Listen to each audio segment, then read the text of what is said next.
प्रक्रिया है या डॉक्टर है, इस तरह के वो भी तरह तरह की बातें बताते हैं। तो उस बारे में जो अस्थमा का रोगी है उसको सतर्क रहना चाहिए, उस तरफ जाना चाहिए, या फिर जो डॉक्टर हैं जो उनको बताते हैं कि आप ये इनहेलर लीजिए या ये दवा खाइए, इन बातों से दूर रहिए, तो उसका प्रभाव भी होता है इस पर?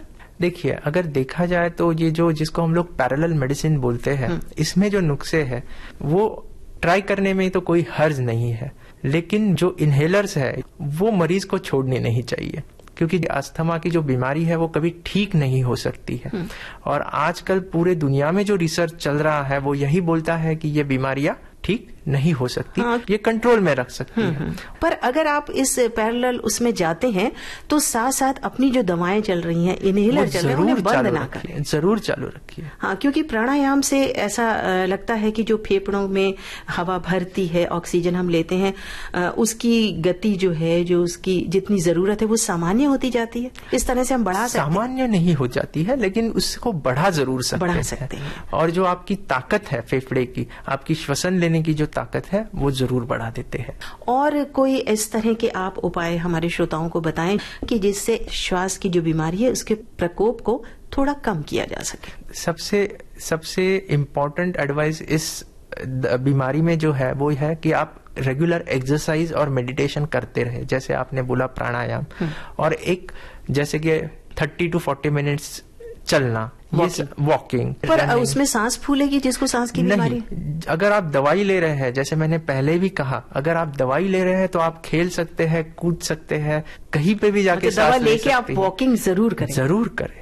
जैसे मैंने आपको पहले भी इसका उदाहरण दिया था कि इयान बोथम जो है वो हर क्रिकेट मैच के पहले, हर समय ग्राउंड पे जाने से पहले वो दवा लेते थे और पूरी तरह से स्वस्थ खेलते थे, विश्व कीर्तिमान स्थापित करने तक खेलते थे। जी हाँ। तो इससे यही साबित होता है कि अगर आप दवाइयां ठीक से ले रहे हैं तो आप आपके जीवन का पूरा आनंद उठा सकते हैं। मतलब जो हमारी जीवनचर्या है वो ऐसी होनी चाहिए और दवाएं ऐसी जो हमारे लिए प्रिस्क्राइब की हैं, डॉक्टर ने जो बताया है, उनको लेते रहें तो हम व्यायाम भी कर सकते हैं, प्राणायाम भी कर सकते हैं, कोई भी चीज कर सकते हैं जो एक आम इंसान कर सकता है। हाँ, और जो किसी मन में, जैसे मैंने आपको कहा ना कि किसी को पता चल जाता है तो भय हो जाता है, अच्छा उसको अस्थमा है, उसको खांसी है, तो ये कहीं मन में लोगों के ये भय रहता है कि कहीं ये छूत का रोग तो नहीं है। बिल्कुल नहीं, अस्थमा और ब्रोंकाइटिस छूने से या किसी के साथ रहने से बिल्कुल नहीं फैलता है। हाँ, लेकिन अगर आपके आसपास कोई स्मोकिंग कर रहा है तो उसे जरूर रोकने के लिए बता दीजिए, क्योंकि वो उस बीमारी को फैला सकता है। और रोग पे अगर वो नियंत्रण रख रहा है, बराबर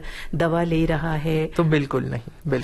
तो ये आपने बहुत अच्छी बात बताई। जो हमारे बहुत सारे सुनने वाले हैं वो इस वक्त जो मन में भय रखे होंगे कि अस्थमा के रोगी के पास अगर हम जाएंगे, उसकी देखभाल करेंगे, सेवा करेंगे या उसके संपर्क में ज्यादा रहेंगे तो हमें ये रोग होने का खतरा बना रहेगा, पर ऐसा नहीं है। हमारी जो जीवनचर्या है, रहन सहन है, वही इस रोग से दूर रहने के लिए बहुत जरूरी है। बिल्कुल।